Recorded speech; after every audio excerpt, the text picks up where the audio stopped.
Assalamu alaikum everybody.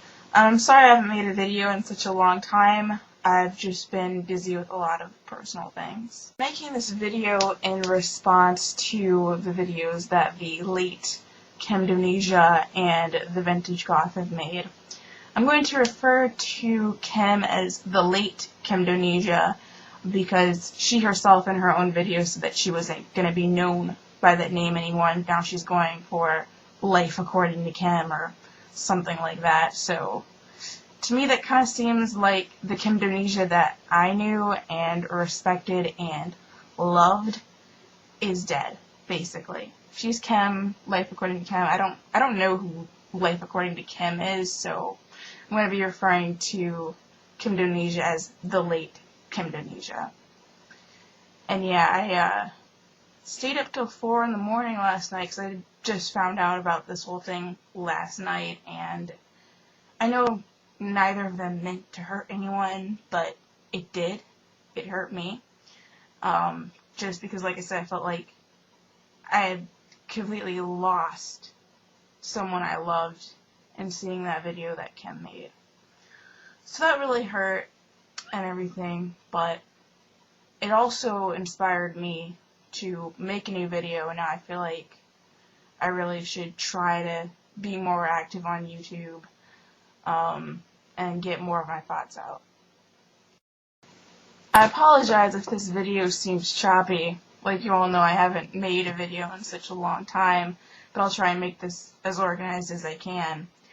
First off, it kind of struck me weird that the Vintage Goth said that she felt like a bad Muslim, because I started to wonder, well, what is a good Muslim?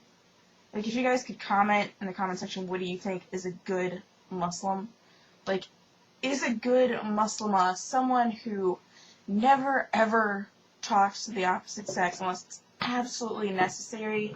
Is she one who, if she goes to a restaurant and the waiter says that the meat is not zabiha, that she just leaves?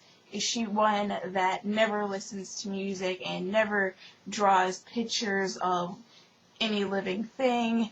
Is she someone who is able to say subhanallah wa bihamdi 100 times a day? Is she someone who not only does the obligatory prayers but also does the sunnah prayers and also makes dua after every prayer?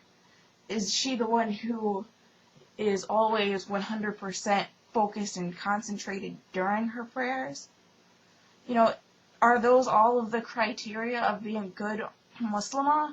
Or is it just doing your best in believing in Allah subhanahu wa ta'ala and believing that the Prophet Muhammad sallallahu alaihi wasallam is his messenger?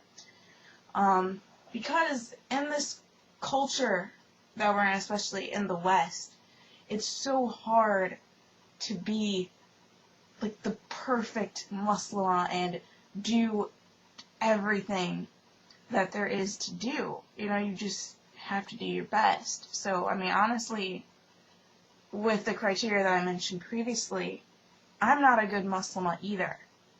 But I'm not gonna take off my hijab or anything, or not wear the niqab when I'm on YouTube. Because the thing is, I too, you know, I've questioned.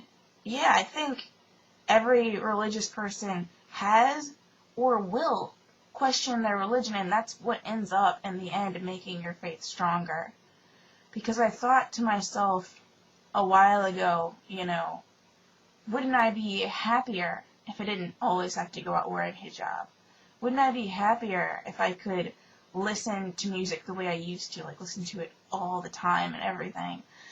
And, you know, wouldn't I be happier if I didn't have to take out time in my day to pray? Wouldn't this make me happier? Wouldn't this be easier? And I thought about this, and like, one thing about me before I was Muslim, when I was more like 16 and 15, I just couldn't wait to be like 21 so I could go out to clubs and I could drink, you know, and party and do all of this stuff. Because, you know, I really, really like to dance. That's a personal thing about me. I really, really like to dance. Obviously, because I'm a Muslim, I don't do it in front of people, But if I wasn't, I probably would. And I thought, yeah, I probably would get happy to do these things because my nafs, the flesh, that would make my flesh happy.